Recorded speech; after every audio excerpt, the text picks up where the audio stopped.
10 years ago on May the 6th, EA and Disney agreed to a deal that would shape Star Wars gaming for the next decade. Well, guess what? That agreement has finally run its course, which begs the question, what does the future look like for video games set in the galaxy far, far away? To answer that, we must reflect on EA's time with the franchise, which for most people was a rollercoaster ride with many highs but also many lows. The multi-year licensing agreement they agreed upon would run from 2013 to this year being 2023, and it entailed that EA had exclusive licensing rights to the Star Wars IP when it came to video game publishing. The only exception being Lego, because well, it's Lego.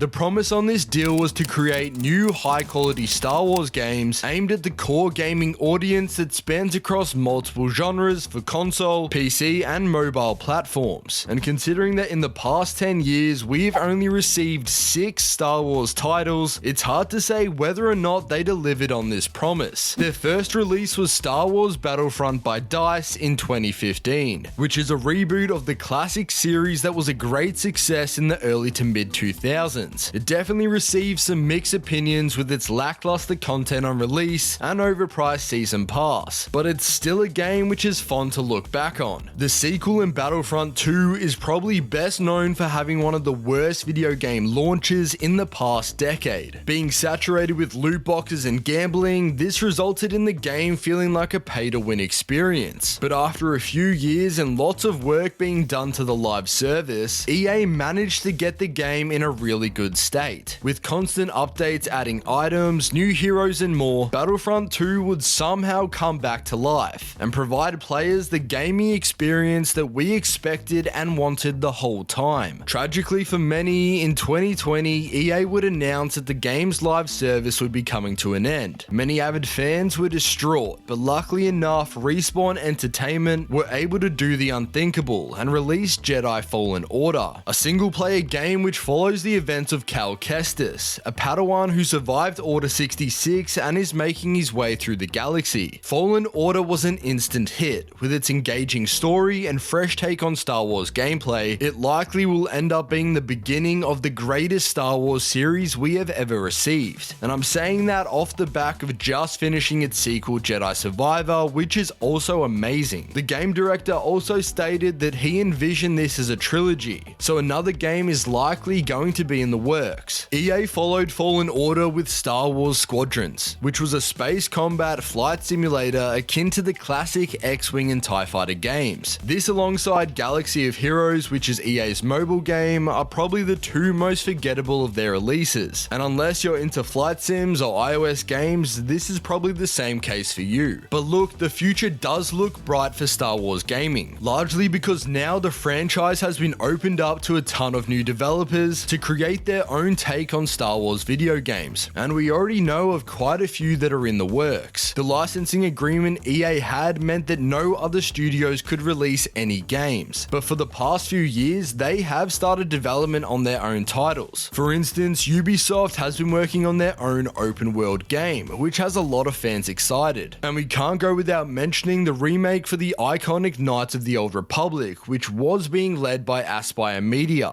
but due to some issues with development and things not going as smooth as intended, Saber Interactive have reportedly taken full control of the project, and because of this, we are most likely gonna have to wait quite a few years for its release. But look, I'm sure that as soon as we get a trailer or anything official for the game, it's gonna break the internet. Star Wars Eclipse is another title that was teased to us the other year via a dope cinematic trailer, but just like the KOTOR remake, it seems like it's still 3 to 4 years away from releasing. EA themselves are still allowed to make Star Wars games, and they are going to continue to do so. One in the works is an FPS game by Respawn Entertainment, who made Fallen Order and Jedi Survivor, but more importantly, they are also responsible for the successful FPS Battle Royale Apex Legends, so it's definitely in safe hands. Based off job listings on their website, this game is supposed to be inspired by the Dark Forces series, which was the first real FPS title by LucasArts, so it should should be interesting to see how its development plays out over the coming years. With all this being said, it's extremely unlikely that we receive anything new in the way of Star Wars games this year, and the earliest I think we will see something would be late 2024 in my opinion. But the future is bright, and with Disney coming out and stating that they're aiming for 2 video game releases per year, the next decade hopefully will see us receive 20 plus games instead of just 6. But I'm really curious, what sort of Star Wars games do you want to see in the future? It looks like there's a heavy focus on single player games based off the ones that have been announced so far, so I think a new multiplayer title would be great to see, perhaps even Battlefront 3, who knows. Anyway, comment down below what you want to see going forward with Star Wars games. I hope you enjoyed this video, and as always, take care.